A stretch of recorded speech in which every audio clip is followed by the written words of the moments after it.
Assalamualaikum warahmatullahi wabarakatuh. Perkenalkan, nama saya Anissa Nurrahma dengan NIM 07021281924173 dari Fakultas Ilmu Sosial dan Ilmu Politik, Program Studi Sosiologi Universitas Sriwijaya 2019. Baiklah, sebelum membahas konsep gender, perlu diketahui bahwa gender dan jenis kelamin itu berbeda. Dapat dilihat perbedaan gender dan jenis kelamin melalui tabel berikut. Dari tabel tersebut dapat dilihat bahwa gender merupakan sifat dan perilaku yang melekat pada kaum laki-laki dan perempuan yang dikonstruksikan secara sosial maupun kultural, bukan karena sifat biologis, tetapi dibentuk oleh sosial, dapat diubah, dapat dipertukarkan, dan berbeda dari setiap budaya yang ada.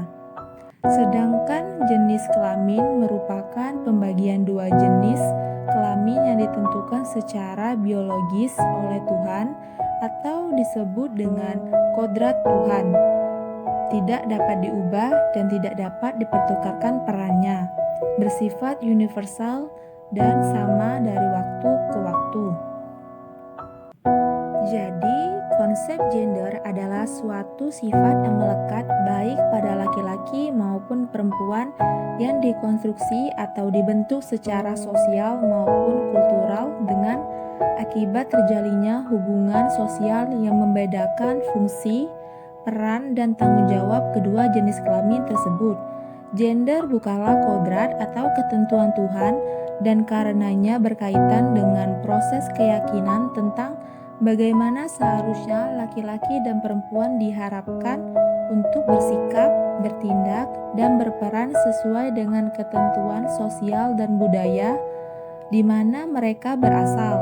Contohnya, peran yang berlaku di masyarakat adalah peran perempuan berada di ranah domestik, sedangkan peran laki-laki di ranah publik.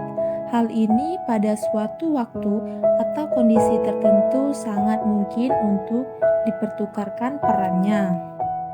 Keterkaitan antara gender dan kemiskinan merupakan fenomena yang kompleks.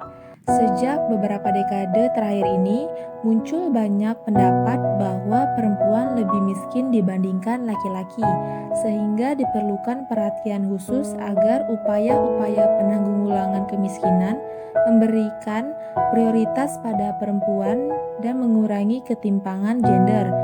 Karena ketidaksetaraan atau ketimpangan gender mengakibatkan dampak negatif dalam berbagai aspek pembangunan, mulai dari ekonomi, sosial, hingga pertahanan dan keamanan.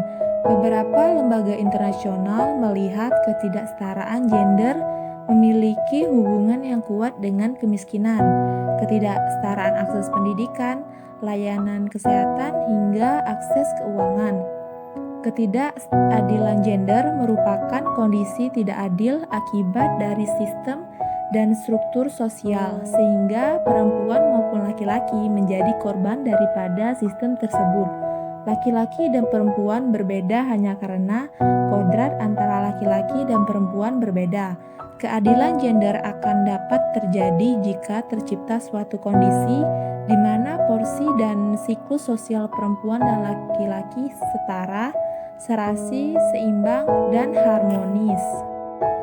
Berbagai upaya telah dilakukan untuk menanggulangi kemiskinan yang terjadi di Indonesia, tetapi data menunjukkan bahwa posisi dan status perempuan masih menghadapi hambatan dibandingkan laki-laki di berbagai bidang pembangunan.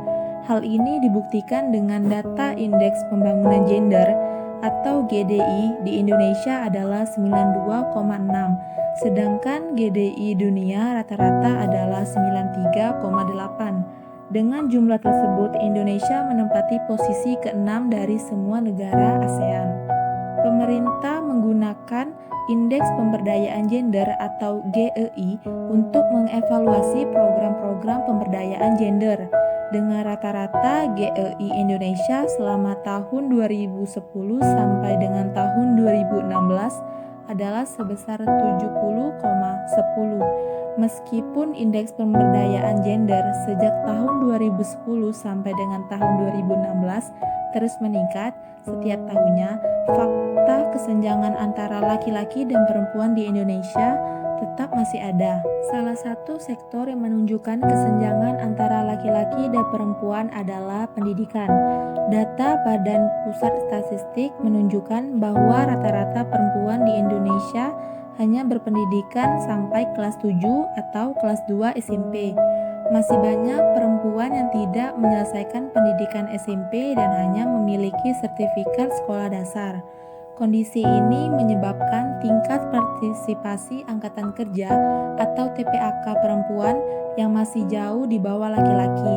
Berdasarkan data Sakernas atau Survei Ketenagakerjaan Nasional, pada tahun 2017, tingkat partisipasi angkatan kerja atau TPAK perempuan adalah 50 lebih rendah dibandingkan laki-laki yang sudah mencapai 83.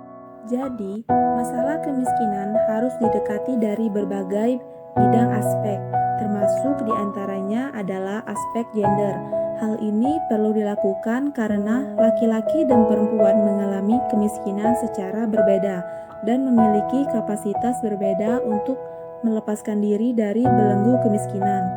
Perbedaan tersebut lahir dari ketimpangan gender yang berpadu dengan ketimpangan-ketimpangan lain yang dialami kelompok miskin. Oleh karena itu, masalah kemiskinan harus dapat ditangkap dengan baik dan dalam upaya penanggulangan kemiskinan harus mempertimbangkan kepentingan antara laki-laki dan perempuan secara berimbang, sehingga dapat mengurangi ketimpangan dan ketidaksetaraan gender antara perempuan dan laki-laki. Demikianlah materi konsep gender dan kemiskinan di Indonesia yang dapat saya sampaikan. Saya minta maaf apabila ada kesalahan dan terima kasih telah menonton video saya. Wassalamualaikum warahmatullahi wabarakatuh.